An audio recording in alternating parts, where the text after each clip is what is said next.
अस्सलाम वालेकुम। खालिद सैफुद्दीन 22 जून की कॉल लेकर सब में पहले आज के सेशन पे बात कर लेते हैं। मुझे इजाज़त दीजिए कि मैं ये कह सकूं कि आज भी अल्हम्दुलिल्लाह हमें कोई सरप्राइजेज़ नहीं मिले। मैं ये इसलिए कहूँगा कि मैंने न सिर्फ ये कि कॉल में ये गुफ्तगू की बल्कि थंबनेल पे भी इसको हाईलाइट किया कि मार्केट का जो ट्रेंड और सेंटिमेंट है वो स्टिल जो है सपोर्ट करता है बियर्स को, तो लिहाजा कोई एक्साइटमेंट की ज़रूरत नहीं है।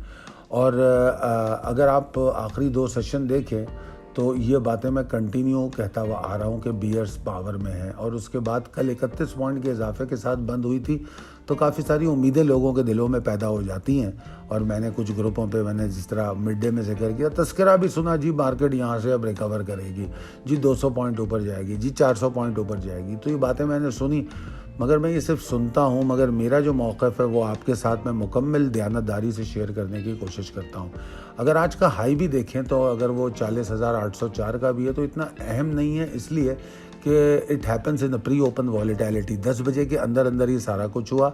10 बजे के बाद मार्केट 40,678 के नीचे थी। कल आपने देखा होगा कि जो प्रिसाइस लेवल हैं वो ज़्यादातर उसमें स्ट्रॉन्गर लेवल थे। तो क्यों थे वो? अब आप उसको इस चार्ट पे देखें जो मैंने रैप अप में दिया है, तो आप देखेंगे उन चार्ट पे क्या क्या पॉसिबिलिटी हुई। 40,678 620 के ऊपर नहीं रुक पा रहा था, कोशिशें की उसने, 12 बजे तक नहीं रुक पाया। फिर 40,495 को इसने 2 बजे तोड़ा, और 12 बजे से नहीं बल्कि मैं कहूँ 11:30 बजे से या 11:30 बजे से 2 बजे तक अनथक मेहनत की है उसने 495 को ऑनर करने की। नहीं हो पाया तो फिर जो टारगेट आपको दिया था 40,200 एरिया का, वो टारगेट माशाल्लाह अचीव हुआ और फिर मार्केट उसके अराउंड ही बंद हो गई। तो बहरहाल ये ओवरऑल सूरत हाल रही। और अगर सेशन में आप देखें तो सेशन जो है 432 पॉइंट के नुकसान के साथ बंद हुआ, और मेरे ख्याल में 30-35% वॉल्यूम और गिर गए। अगर पिछले वॉल्यूम से आप देखें तो 30-35% वॉल्यूम और गिर गए।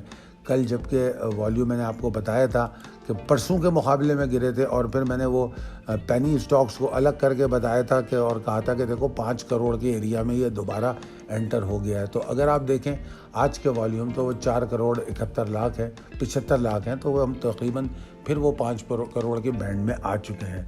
प्रिसाइस लेवल टेबल अपडेटेड है, आपके सामने है।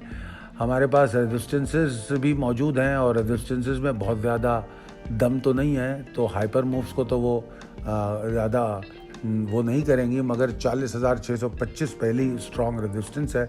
हाँ, आपके पास सपोर्ट में इनिशियली 2 अच्छी सपोर्ट्स हैं, और अगर वो टूट जाती हैं तो फिर मार्केट के लिए आप एक नए डिज़ास्टर के लिए तैयार हो जाइए। Possibilities and strategies as per technical chart में मैं ये कहूँगा कि इस वक्त ट्रेंड बहुत शदीद तरीके से बेयरिश है।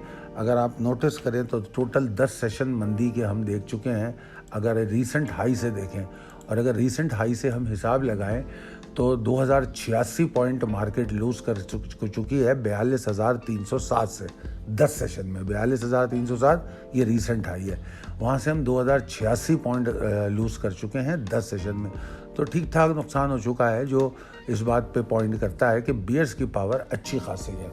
अगर आप हकीकताना तरीके से मार्केट का मवाजना और तज्जिया करें तो मेरे हिसाब से इस वक्त मार्केट सिर्फ और सिर्फ आपको टारगेटेड स्टॉक में एक्यूमुलेशन का मशवरा दे रही है, वो भी स्लाइडिंग इंडेक्स के साथ, कि अगर इंडेक्स स्लाइड कर रहा है तो ठीक है, थोड़ा थोड़ा करके जमा करें। अगर आप 500 और 200 के लॉट में भी जमा करते हैं कोई नुकसान नहीं है, बचे हुए पैसे आप ही के हैं, आपको और नीचे लेने का मौका मिलेगा।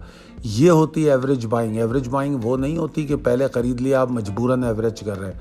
Average buying, split buying, accumulation जो होती है वो दरअसल एवरेज बाइंग होती है, जिसके बारे में हमेशा मैं समझाता हूँ।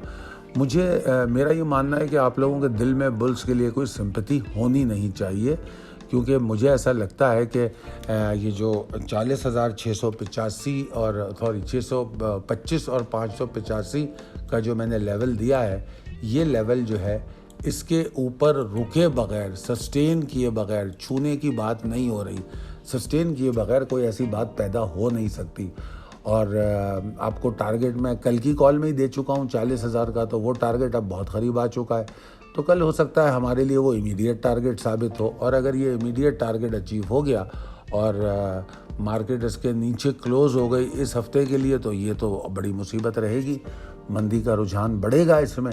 और अगर आप देखें तो इंडेक्स स्लोली और ग्रेजुअली, यानी कि आहिस्ता आहिस्ता जो है, जो बुल्स का कंफर्ट जोन है उससे बहुत दूर होता जा रहा है।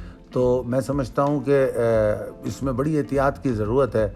अगर मार्केट को हाइपर मूव ले तो उसको इस्तेमाल कीजिए थोड़ा सा माल बेचने के लिए, और फिर नीचे अपनी बाइंग को टारगेट कर लीजिए, तो यू कैन हैव फन, बहरहाल एंजॉय कीजिए और दुआ कीजिए कि हम अब इसी तरह आपको प्रिसाइज एनालिसिस देते रहे। अल्लाह ताला हमारी स्किल्स में इजाफा करे, हम आपको सही और ऑनेस्ट ओपिनियन दें, और अल्लाह ताला आपको बहुत सेहतमंद रखे। बहुत शुक्रिया। अल्लाह हाफिज़।